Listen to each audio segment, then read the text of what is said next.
그러나 우리가 하나님을 사랑하는 우리의 모든 것을 그분께 드리는 그런 사랑. 여기 표현으로 하자면 허비하는 사랑이라는 것은 없는 것입니다. 말하자면 하나님을 사랑한다는 것은 인간적인 관점으로 보면 그거는 너무 과도한 것입니다. 인간적으로 볼 때 하나님을 사랑한다고 해서 내 목숨을 바치는 것, 세상에 보면 어떻겠어요? 그건 어리석은 것입니다. 그거는 합리적인 것이 아닙니다. 그거는 윤리적인 것도 아닙니다. 그거는 뭔가 광신적이고 뭔가 이상한 것입니다. 오늘날의 관점에서 보면. 오늘날 사람들은 합리성, 보이는 것에 따라서 적당하게 맞춰서 살아가는 합리성이 인생의 기본적인 바탕이 되었습니다. 그렇기 때문에 오늘날 사실 주를 위해서 모든 것을 다 드린다는 그런 어떤 제자도는 사람들에게 이해할 수 없고 이해할 수 없을 뿐만 아니라 그거는 말이 안 되는 것입니다. 이것은 이 세상에서 인간으로 살아가는 데 있어서 그건 부딪히지 않을 수 없는 것입니다. 그런 사람이 혹여 있을 수 있지만 뭐 주님을 전하기 위해서 순교당한 사람들을 혹시 인정해 줄 수 있지만 그거를 보편적인 원리로 인정한다는 것은 말이 안 되는 것입니다. 말하자면 예수를 믿는 사람들이 다 주를 위해서 자기 자신을 다 드리고 자기 재산도 다 내어줄 수 있고 목숨까지 바칠 수 있고 자기가 가지고 있는 것을 다 허비하고 주님을 섬긴다 그러면 세상은 이거는 말도 안 된다. 기독교는 말하자면 아주 이상한 사이비와 동일하다. 그렇게 평가를 받게 될 것입니다. 말하자면 오늘날도 이 여인이 예수님께 향유를 머리에 부으면서 그 비싼 것을 드렸다고 한다면 그와 유사한 행위를 한다고 하면 사람들이 볼 때 그것은 그야말로 허비하는 것이고 이건 과도한 것이고 이것은 균형을 깨뜨리는 것입니다.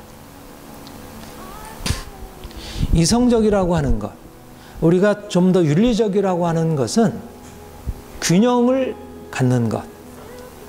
그야말로 아리스토텔레스가 얘기하는 대로 지나치지도 않고 모자라지도 않고. 뭐 그 자체는 틀린 얘기는 아니죠. 우리가 균형을 맞춰야 되죠. 우리의 삶의 균형을 잃어버리게 되면 삶이 병들게 됩니다. 우리가 먹는 것도 균형이 맞춰져야 되고 우리가 돈을 쓰는 것도 균형이 맞춰져야 하고 인간관계에 있어서 균형을 맞춰야 합니다. 우리 시간을 잘 균형을 맞춰서 해야 돼요. 균형을 잃어버리게 되면 병들게 되고 우리가 인생을 실패하게 됩니다. 그런데 문제는 뭐냐면 우리가 가지고 있는 인생의 균형이 하나님께 맞지 않는다는 것입니다. 하나님은 우리가 생각하는 그 균형에 맞출 수 없는 분이라는 것입니다. 문제는 하나님을 사랑한다고 할 때 우리가 인간관계에 통용되는 그 균형을 가지고 나아가게 되면 반드시 우리는 균형에 따라가는 사람들에게 비합리적이고 너무 지나친 광신적인 그런 삶의 방식이라 그렇게 생각이 됩니다. 바로 여기에 주님께서 우리에게 우리가 주님을 따라갈 때 어떻게 세상과 달라야 할지를 말씀하는 것입니다. 우리가 주님을 만나기 전에 가지고 있었던 균형, 우리 합리적인 삶의 방식들, 우리가 이렇게 하면 적당하고 이렇게 하면 지나친 거야라는 방식을 가지고 주님께 나가게 되면 그것은 균형을 맞춘 것이 아니라 말하자면 하나님 앞에 드려야 할 마땅한 것을 드리지 않은 것입니다.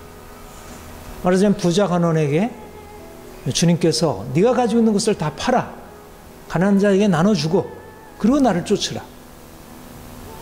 부자 간원이 그걸 따라갈 수 없었던 것은 너무나 지나친 것입니다.